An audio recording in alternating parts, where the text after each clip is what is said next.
Hey, let's sit down for a second. Not just physically, but mentally, spiritually. Let's breathe together. Because what we're about to explore tonight, it's not some surface-level feel-good motivation. No gimmicks, no empty rise and grind hype. This is strategy, inner mastery, thinking like a philosopher and acting like a tactician. The title might have caught your eye. They're playing checkers, you're playing chess. And if it did, maybe you've already started to notice how shallow the game looks from the outside. People chase noise, react impulsively, fall into traps. They rush for fast results, while the ones who rise above sit in silence, thinking 5 steps ahead. That's you, or at least it will be. So before you get comfortable, take a moment to like the video and subscribe, but only if you genuinely enjoy what I do here. Let me know where you're watching from and what time it is where you are. This is a global conversation, one mind sharpening another. Now, dim the lights. Maybe turn on a fan for that soft background hum, and let's ease into tonight's journey together. Part 1. You see, strategic thinking isn't about being manipulative. It's about being aware of what's happening around you and, more importantly, what's happening within you. Most people are playing life like it's checkers, fast, reactive, emotional. But Stoics, we're playing chess, because Stoicism is strategy, not in the boardroom, but in your mind. Not about outwitting others, but outgrowing your lower self. Let's start where every Stoic journey begins, with Marcus Aurelius. The man had absolute power. He was emperor of Rome. But read Meditations, and you'll find a quiet soul, writing to himself not to impress the world, but to discipline his mind.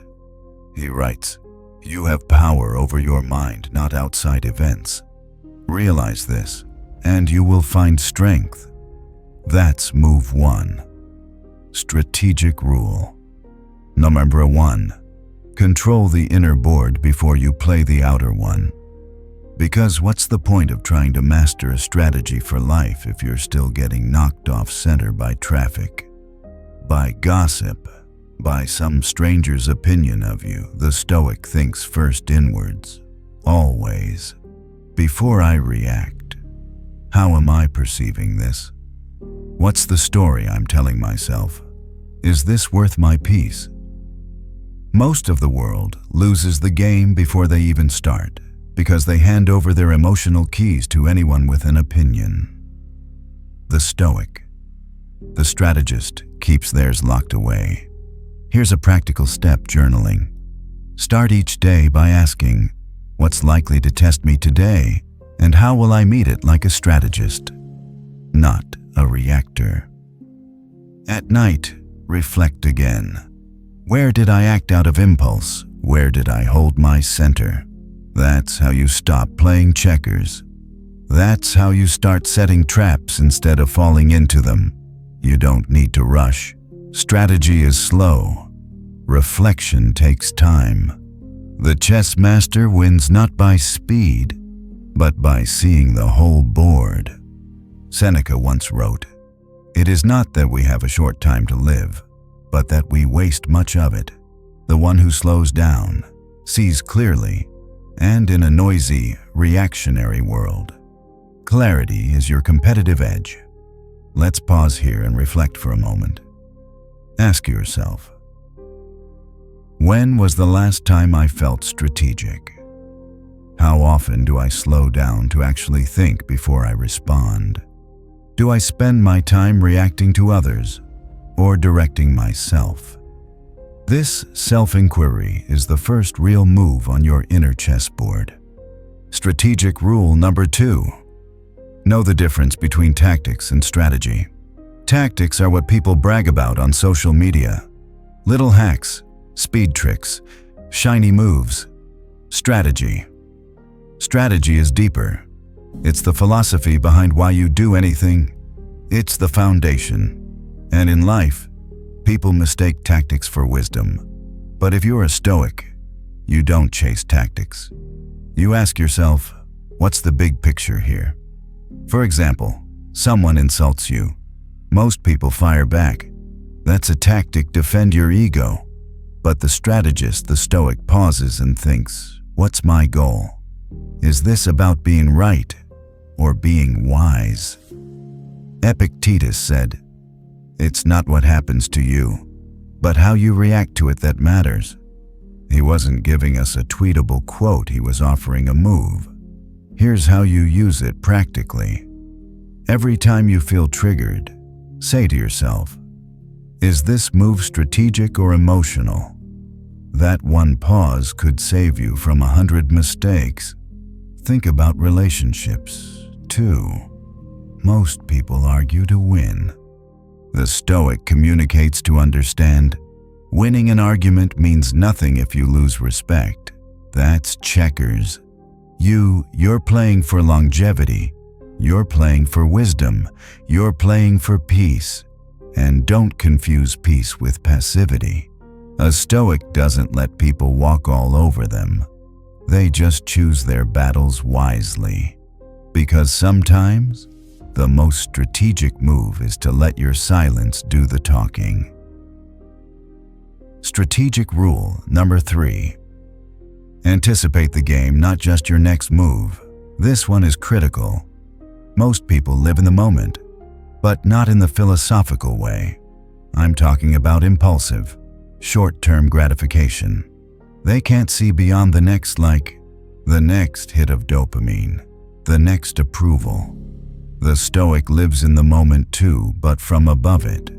Like a general surveying the battlefield from the hilltop. Marcus Aurelius called this the view from above. He imagined himself looking down on the city, the people, the events all small, temporary, insignificant in the grand scheme of nature. This helped him detach from emotion and return to clarity. You can use this right now. When you feel overwhelmed, pause. Close your eyes. Picture your life from far above. See the situation not as a mountain, but as a pebble on a long road. You've survived worse. You're still here. And 5 years from now, this probably won't matter. You see what that does? That's not detachment out of coldness, it's perspective out of wisdom. Perspective is power. And here's a real-world exercise. Write your decisions down before you make them. Then wait 24 hours. See how emotion fades. See how clarity emerges. This is how strategists operate. Not reactively, but reflectively. Remember, the game isn't about proving your ego. It's about outlasting your emotions. Now let's talk about the people around you, because the next rule is crucial. Strategic rule number 4. Learn the players, not just the game. Epictetus once said, "We have 2 ears and 1 mouth so that we can listen twice as much as we speak." Most people ignore this. They jump into conversations ready to defend, to speak, to dominate. But the strategist, they observe. They study. Who is emotional? Who is insecure? Who is driven by envy, ego, or fear? Once you understand the players, you can stop being surprised by their moves. This isn't manipulation. This is awareness. This is compassion, too. Because once you see that someone is acting from fear, you don't need to hate them. You just know what you're dealing with. Seneca said, "A wise man is never surprised." And that's the secret. The more you observe, the less you'll be blindsided. This also means studying yourself. You are one of the players, and the most unpredictable one, too. Journaling question. What patterns do I repeat when I feel threatened or judged? That's a big one, because if you don't know your own autopilot responses, You're not playing chess. You're just another piece being moved. Now, before we close this part of the journey, here's a reflection I want you to sit with tonight. What's your end game? Not just for this week, or even this year, but for your life. Who are you becoming? Because all this strategy, all this awareness, it's only as powerful as the vision behind it. And if you don't define that vision, someone else will. The algorithm will. Your parents will. Your trauma will. You're not here to play other people's games. You're here to design your own. You're here to move with clarity. Not chaos, with intention, not impulse, because they're playing checkers. But you're playing chess. Part 2. Let's keep going. By now, you've probably already started seeing how different this game really is. How most people are trapped in loops, impulse, reaction, regret, while the Stoic strategist stands quietly in the corner, watching the whole thing unfold like a predictable pattern. That's not arrogance. That's awareness. It's not that you think you're better than others, it's that you've decided to stop being a pawn. And this next principle, it's a big one. Strategic rule. 5. Master the power of intentional delay. The fastest way to lose a chess match is to move too quickly. Same with life. Haste creates holes. Rushed decisions almost always serve ego, not purpose. We live in a culture of speed where if you're not deciding fast, you're seen as uncertain, weak. But Stoicism teaches us something radical. Delay is strength. Seneca writes, "No man was ever wise by chance," which means that wisdom is earned through reflection, patience, waiting for the right moment. Let me ask you something. What's the last decision you made too quickly? Did you feel pressured, anxious? Like you had to do something just to feel in control? That's checkers. Chess is breathing space. Strategic people use what I call the pause buffer between stimulus and response. They build space. That's where they analyze, reflect, and then move with precision. In today's world, the pause is a lost art. We're told to reply to messages instantly, buy things impulsively, react to drama immediately. But what if you didn't try this the next time you feel compelled to reply to someone in frustration? Wait 10 minutes. Or write the message but don't send it. Reread it an hour later. Watch what changes. This single act can save relationships, protect your peace, and elevate your thinking.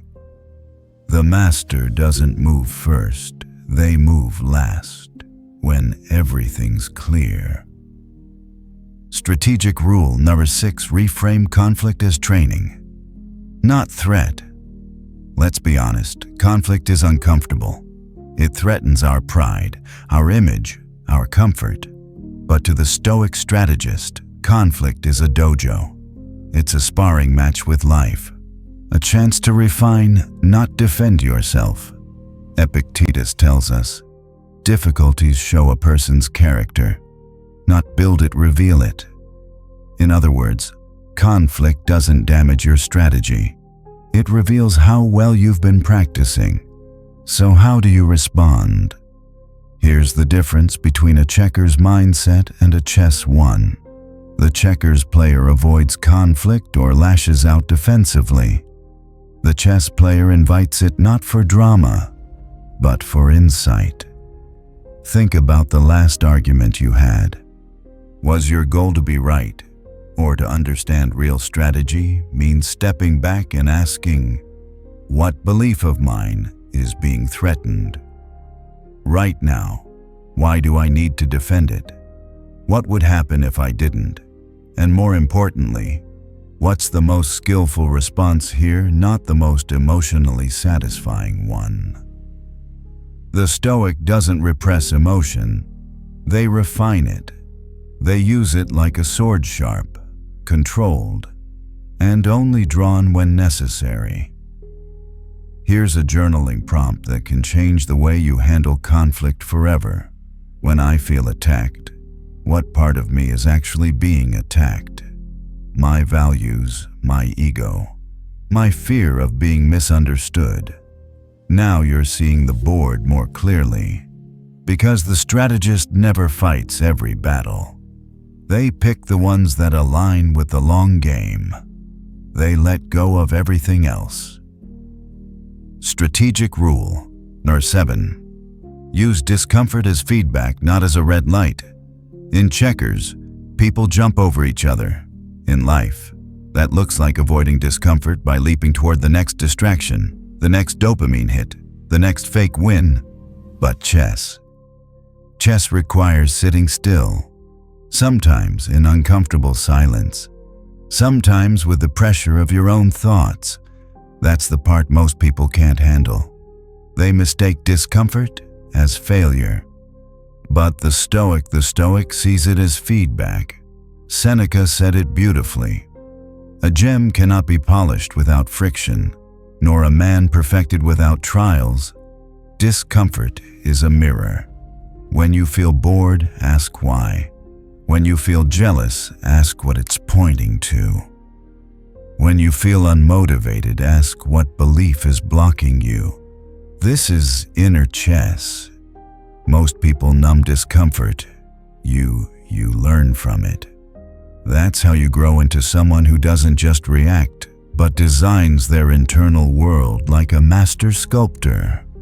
That's what makes you powerful, not your ability to avoid pain, but your ability to extract wisdom from it. In meditation, sit with that discomfort. Don't judge it, just breathe into it. Ask, what is this feeling trying to teach me? This isn't self-help fluff. This is Spartan training for the mind. Strategic thinkers build a high pain tolerance not by forcing themselves through misery, but by turning friction into focus. Strategic rule number 8. Design your environment with surgical intention. This one's often overlooked, but crucial. You can be the most disciplined person alive, but if your environment is working against you, you will eventually fall into the same traps as everyone else. The Stoics weren't just warriors of the mind, they were architects of attention. Marcus Aurelius avoided the empty spectacle of the Roman courts. He wrote in solitude. He carved out space for clarity. Modern Stoicism demands the same. So ask yourself, who are you surrounding yourself with? What information are you consuming daily? What triggers are you willingly keeping around strategic people? Eliminate unnecessary noise.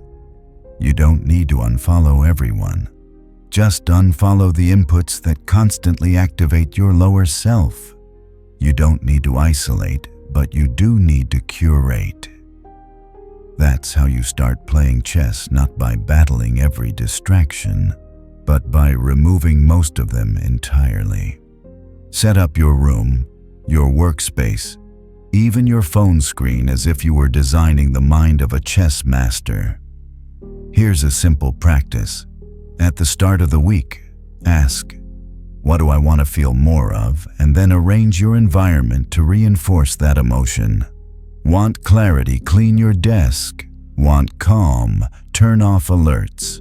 Want focus? Move the chair where you won't be distracted. Your outer world reflects your inner game. You're not just reacting, you're designing. Strategic rule 9. Think in decades, act in days. This principle alone separates the amateurs from the masters. Most people think in minutes, hours, maybe. They want success now, validation now, results now, but long-term strategy. That's thinking in decades. You don't build an empire, a body, or a philosophy in a week. You plant seeds. You tend to them daily. Marcus Aurelius didn't write Meditations for fame. He wrote it to refine his soul, knowing that true transformation happens slowly, silently, and out of sight. But that doesn't mean you just sit around dreaming of the future. The Stoic moves daily, consistently. They act each day as if the next 10 years depend on it, because they do. Ask yourself, what am I doing today that my future self will thank me for? It might be something as small as journaling for 5 minutes, saying no to one distraction, reading one page, drinking one glass of water. That's strategic action. The goal isn't massive change overnight. It's compounding focus over time. And this is where the Stoic beats everyone playing checkers. Because while others are chasing fast wins and dopamine loops, you're building quietly, patiently, like nature, like Rome. Strategic rule. Round 10. Never forget you are the player and the board. We often think of life as something happening to us, that we're just reacting to moves being made by others. But the Stoic flips that script. You are not just a player. You are the board. You decide how much space you give people. You decide which pieces matter, which rules apply, and how long the game lasts. You decide what stays on your board and what gets cleared. This is what Marcus meant when he said, "The soul becomes dyed with the color of its thoughts." Your inner landscape defines the terrain of the game. So if your thoughts are foggy, reactive, anxious, your strategy will be 2. But if your thoughts are deliberate, honest, calm, you become unshakable.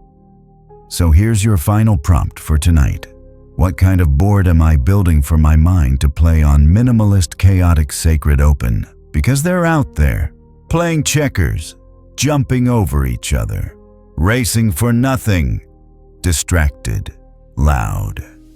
But you're still, you're focused, you're calm, you're playing chess. Part 3. Let's pick up right where we left off. You've already taken the first steps onto the inner chessboard, calming your mind, observing your patterns, and asking questions most people never dare to ask. And now, we enter deeper territory, the kind of mental space where most never venture, because here, it's quiet, still, intense. You're not just reacting anymore. You're shaping. And this next rule, it's where the game really changes. Strategic rule number 11. Master the art of non-reaction. Let's be honest, reaction feels good. For a moment. Someone says something offensive and you fire back. Someone criticizes you and you explain, defend, prove your worth. It gives you the illusion of control, but it's just that, an illusion. Because every time you react blindly, you're giving someone else the power to move your piece on the board. You're not playing chess anymore, you're being played. Epictetus was blunt about this. If someone succeeds in provoking you, realize that your mind is complicit in the provocation. That's harsh, but freeing. It means no one has power over you unless you give it to them. Now think about that. Every insult, every judgment, every manipulation, they only affect you to the degree that you accept them into your internal world. So here's the move. Silence. Not cowardice, not passive aggression, but deliberate, strategic silence. Because silence forces others to face themselves. It holds up a mirror to their behavior, and it keeps you in control of your own tempo. The master doesn't rush. They sit with discomfort. They let others tire themselves out with chaos. Here's a practical exercise when someone irritates you. Don't respond for at least 60 seconds. Breathe. Observe the feeling. Let the initial wave pass. Then ask, is what I'm about to say necessary? Will it serve my long-term game? Or is it just a dopamine hit for my ego? That's how you practice mental jiu-jitsu. You let the energy pass through you, not into you. This is how you become unshakable, not by fighting every battle, but by refusing to be moved by every breeze.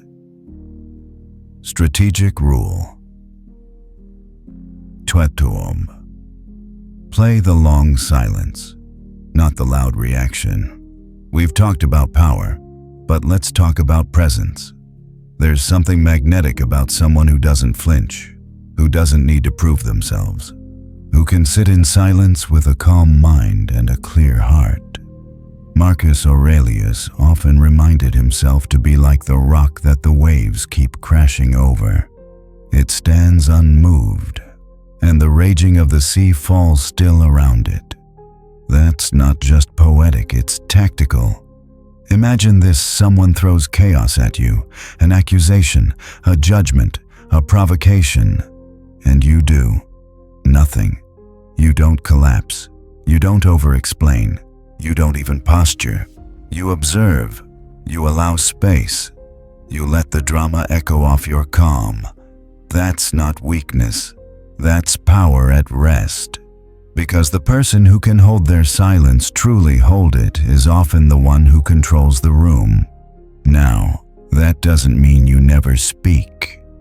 It means when you do speak, it's deliberate, weighted, measured. Think of it like this in chess. The queen doesn't move unless it's decisive. So how do you build that kind of presence? One habit: meditation, daily. Even 5 minutes, just sitting, breathing, watching your thoughts without attaching to them. Why? Because silence is a skill. And like any skill, it requires reps. You're not just calming your mind, you're strengthening your signal, making your presence felt without saying a word. And in a world addicted to noise, that kind of presence is rare and powerful. Strategic rule. 13. Use time as leverage, not as a threat. Most people are terrified of time. They chase it, fill it, waste it. They treat time like an enemy, something slipping through their fingers. But the Stoic strategist, they treat time like a tool. Seneca wrote, "People are frugal in guarding their personal property, but as soon as it comes to squandering time, they are most wasteful of the one thing in which it is right to be stingy." Let that sink in. You guard your phone with a password, your money with a budget. But how do you protect your time? Here's the truth. Time is your most strategic asset. And if you don't learn to invest it with intention, others will spend it for you. So here's your move. Each morning, before anything else, ask yourself, what's the one thing today that aligns with the person I want to become? Just one thing. Then carve out time for it. Not someday, today. Even if it's 15 minutes, journal, reflect, build, read, plan. Strategically. That's a move on the board. A real one. Also, build this into your week: a thinking block. No meetings, no distractions, just you and your mind, plotting, designing, evaluating. This is what high-level players do. They make time to think, because you can either spend your life reacting to the timeline of others, or you can build your own. And when you do, time becomes your ally, not your fear. Strategic rule. 14. Don't just adapt to the game, reshape it. This is where the Stoic strategist levels up. It's one thing to observe the board. It's another to build it. You see, most people conform. They accept the rules they've been handed, the default path, the normal career, the social script. But ask yourself, who wrote those rules? Marcus Aurelius was the emperor of the most powerful empire in the world, and even he questioned the game every day. He wrote to himself, not to win approval, but to stay awake. That's what modern Stoicism is about, not just enduring life, but directing it, designing it. You are not a pawn. You are a builder, a strategist, a philosopher in action. This is where niche thinking comes in. You don't follow trends, you study them, understand them, and then step outside them. You ask, what am I uniquely positioned to do? What path aligns with my inner compass, not the world's applause? How can I build systems, projects, relationships that reflect my values? You don't chase a seat at someone else's table. You carve your own. That's how you reshape the game. But it starts small. One step, one move. You don't need a master plan yet. You just need to stop saying yes to what doesn't serve you. That one decision rewrites the rules. Strategic rule number 15. Reflect more than you execute. This might sound counterintuitive, especially in today's grind-harder world, but the most powerful minds in history, they spent more time reflecting than executing. Marcus Aurelius wrote meditations in between wars. While governing an empire, he took time daily to pause, question, realign. That's not weakness, that's power under control. Reflection is the sharpening of the sword. Without it, all action is dull. Here's a practice to use weekly. 1. Review. What decisions did I make this week? Were they aligned with who I want to become? 2. Refine. What patterns do I keep repeating? Which ones serve me? Which ones sabotage me? 3. Recommit. What's one small change I can make this week to course correct? That's how strategists live. Always iterating, always learning, never on autopilot. And this isn't just journaling for self-care. This is warfare for the mind. Quiet, patient, relentless. You don't need to act more. You need to see more. And seeing begins with reflection. Let's wind down this part with a challenge. Tonight, before you sleep, sit in silence for just 5 minutes. No music, no scrolling, just you and your breath. Then ask yourself, what's the next quiet move I need to make? Not the flashy one, not the impressive one, the right one. You already know what it is. It's been whispering to you. Now it's time to hear it. Because while the world rushes, screams, and leaps, you pause, you see, you plan. They're playing checkers. You're playing chess. Part 4. Let's keep going. Deeper still. By now, your mind is no longer just a participant in life. It's a strategist, a designer, an observer. You've started pulling yourself out of the frantic board of noise and reaction. And every quiet move you've made has been a declaration, I will not live unconsciously. Because remember, most people are still playing checkers. They wake up to notifications instead of intentions. They react to moods instead of mastering mindset. They seek applause instead of alignment, but not you. And the rule we're going into next, it flips the board entirely. Strategic rule number 16. Win without fighting. Let's sit with that. Win without fighting. Sounds counterintuitive in a world that celebrates hustle, confrontation, and dominance. But the Stoics and the true strategists knew this deeply. Marcus Aurelius said, "The best revenge is to be unlike him who performed the injustice." Think about that. Your clearest victory is not reacting like the person who wronged you. Because the moment you fight just to win, you've already lost your center. There's a line in Sun Tzu's Art of War that mirrors this. The supreme art of war is to subdue the enemy without fighting. Why? Because every battle costs something. Time, energy, focus, peace. And a master doesn't waste those resources. Here's the deeper idea. Not everything that opposes you is worth engaging. You don't fight every battle, you select them. You design your arena, and often, you let small fires burn out on their own. This isn't passivity, it's precision. Try this journaling prompt tonight. Where in my life am I fighting for things I don't even want? Where am I defending illusions instead of values? That's where most people go wrong. They burn energy protecting things that don't serve their strategy. But you choose your fights. And when you do, your victory doesn't come from overpowering, but from outlasting, outthinking, and outgrowing.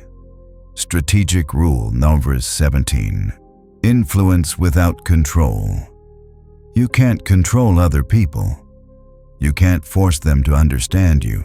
You can't make them heal, or grow, or see things the way you do.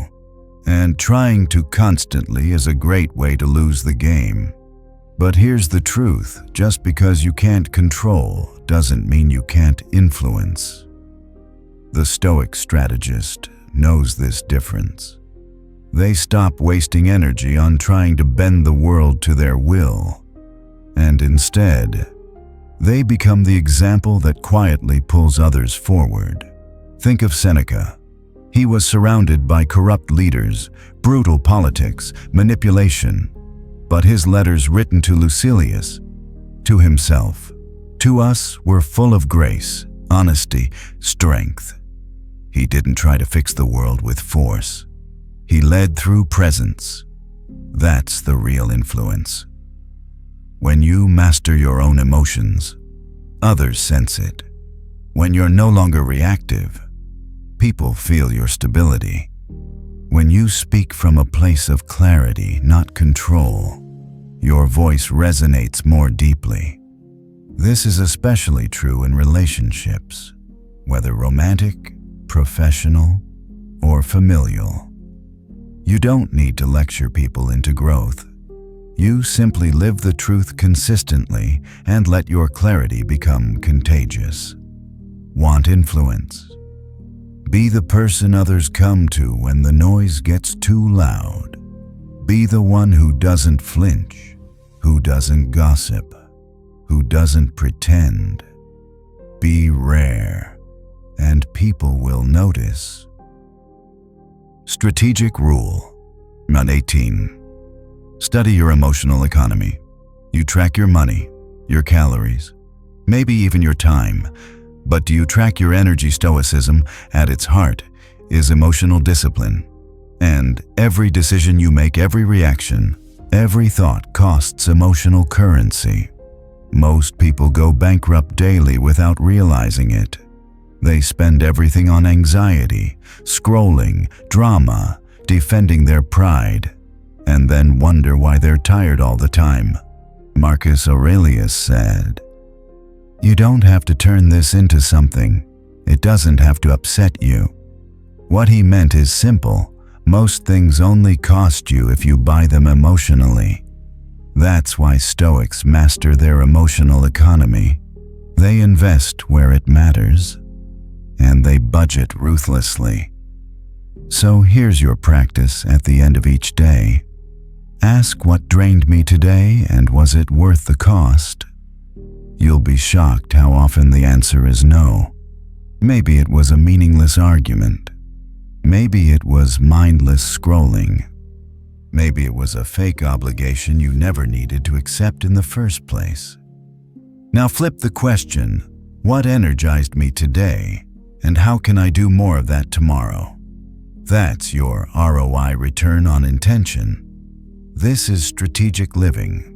You stop bleeding energy into things that don't grow you. and you start reinvesting in actions that bring clarity, alignment, and peace. Strategic Rule 19. Don't prove, embody. This might be one of the hardest shifts to make, because so much of modern life is built on proof. Proof of success, proof of worth, proof of intelligence, proof that you belong. But all that effort to prove it's rooted in fear, not clarity. The Stoic strategist doesn't prove, they embody. They don't say, "Look how wise I am." They simply act wisely. They don't scream, "Look how strong I've become." They just carry the weight in silence. They don't post their growth, they live it. Epictetus once said, "Don't explain your philosophy, embody it." Because explanation is external, embodiment is internal. And nothing moves people more than quiet congruence. Think of someone in your life who just lives their values. You trust them, don't you? You respect them, even if they say very little. Why? Because there's no gap between their words and their actions. That's what you want to become.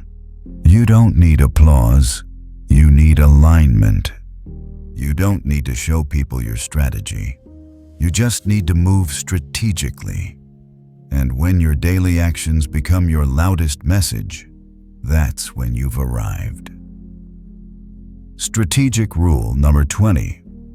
Build a future-proof philosophy. Let's zoom out for a second. All of this, these rules, these reflections, they're not just about winning little battles. They're about building something much bigger, a mental framework that stands the test of time. Marcus Aurelius was journaling through plagues, wars, and betrayals. Seneca was writing letters of wisdom while being forced to take his own life. Epictetus was born into slavery, lost everything, and still became one of the greatest teachers in history. Why? Because they didn't rely on outer conditions.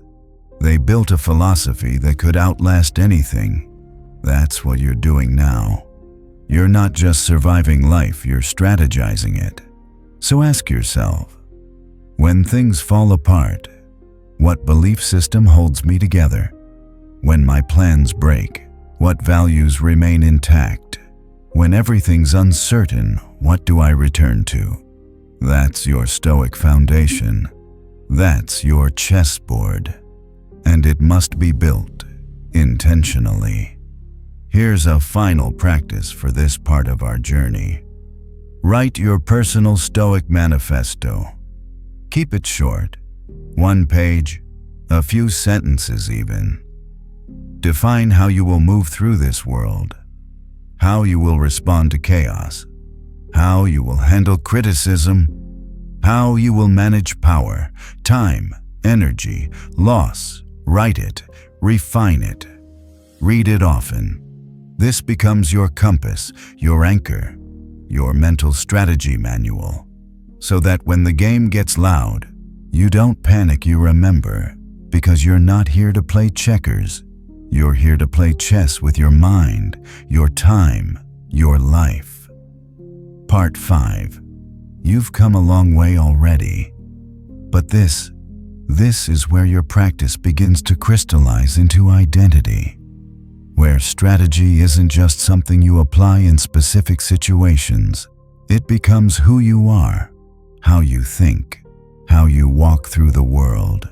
You're not just making moves anymore. You are the move. You're thinking like a Stoic, acting like a strategist. And slowly, silently, you're building something unshakable. So tonight, let's go further. Strategic Rule, Shoni 1. Stay unknown until it's too late. In checkers, every move is obvious. There's no mystery, no subtlety. But in chess, the best players hide their real strategy until the moment it's irreversible. It's quiet, it's calm. Then, checkmate. That's exactly how modern Stoicism works. You don't need to declare your goals. You don't need to share your every thought, every dream, every breakthrough with the world. Not because it's a secret, but because silence gives you power. There's an old Stoic idea: hide your progress. Because when you show it too early, you invite judgment, doubt, interference, even sabotage. Not always out of malice. Sometimes people just don't understand the depth of what you're building, and they'll try to reduce it to something they can understand. But if you stay low, if you keep your work sacred, you can build without interruption. This doesn't mean isolating. It means protecting the signal from noise. So try this. Work in silence for 30 days. No announcing, no premature validation, just strategy, action, refinement.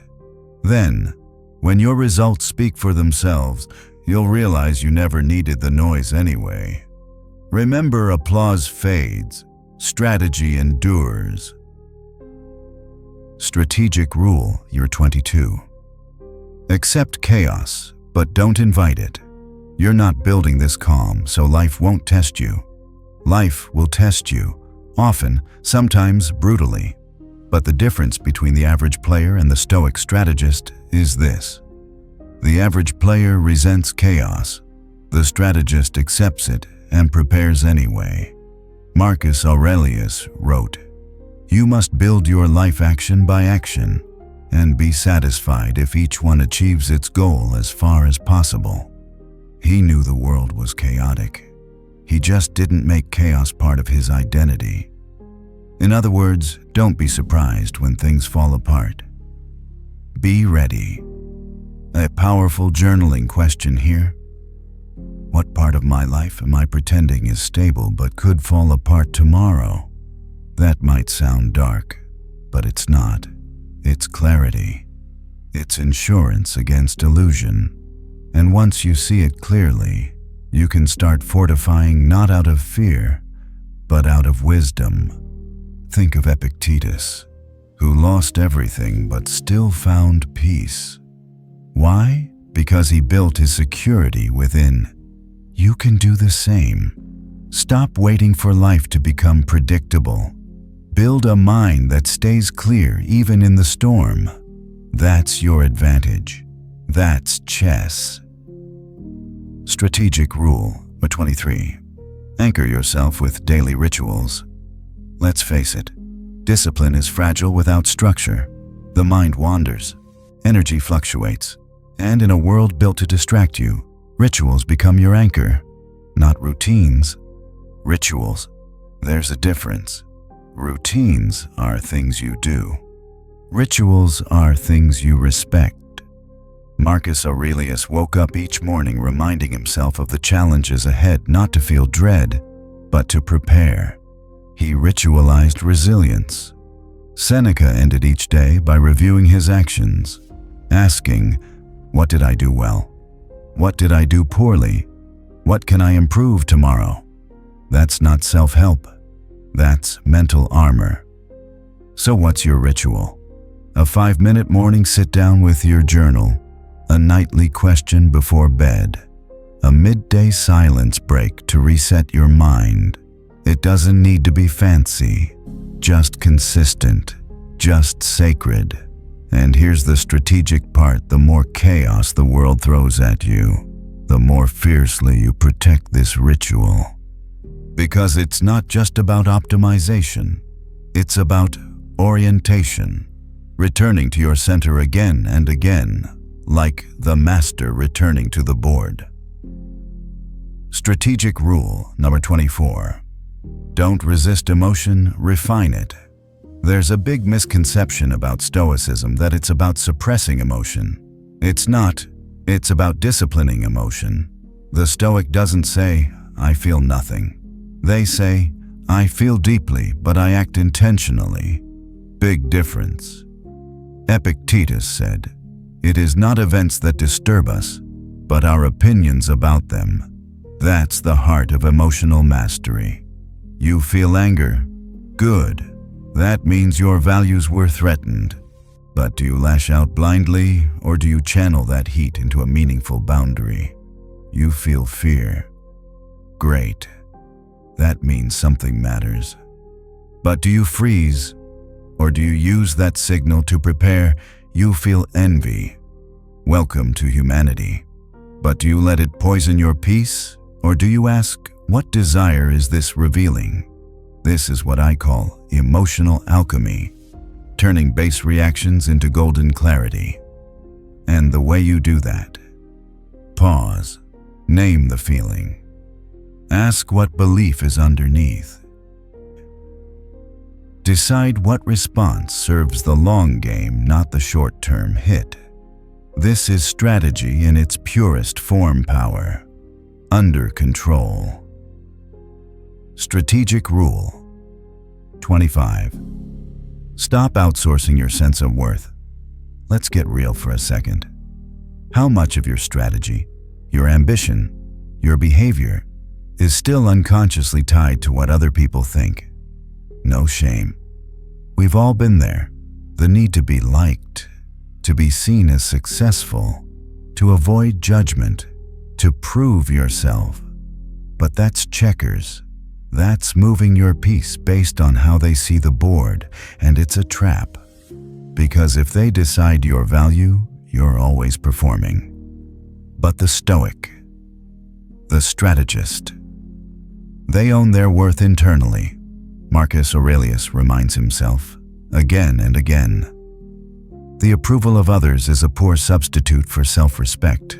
Seneca wrote, "What is required is not a lot of words, but effectual ones." The point, what matters, is alignment, not applause. So ask, who am I trying to impress? What would I still do if no one knew I was doing it? What would it feel like to stop performing and start living? If your worth isn't anchored inside, your strategy will always drift toward other people's expectations. But once you reclaim it, you're free. Strategic Rule 26. Design your legacy in real time. We talk a lot about legacy as something you leave behind. But what if legacy isn't later? What if it's right now in every move you make? That's what the Stoics believed. They didn't write for fame. They wrote for clarity. They didn't act to be remembered. They acted to be worthy in the moment.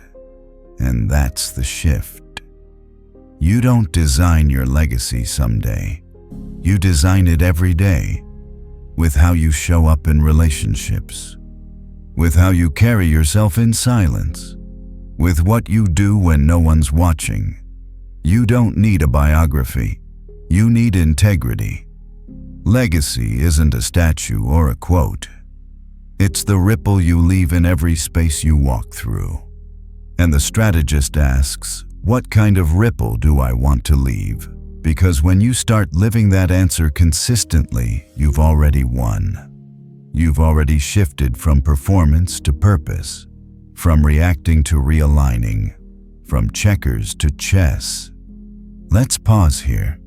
You're not just hearing ideas anymore. You're practicing them, internalizing them, living them. That's what makes this powerful. This isn't entertainment. This is transformation. So tonight, before you go to bed, sit with this final prompt. What's one area of my life that's still being played like checkers, and what's the next quiet move I can make to shift it toward chess? The move doesn't need to be dramatic. It just needs to be real. Because real is rare. And you're becoming rare. Part 6. You're deep in it now. And if you've stayed with this journey so far, then you're not here for surface-level change. You're here to become someone else entirely, not in the way the world defines transformation through titles, money, or appearance, but through strategy, clarity, and command of self.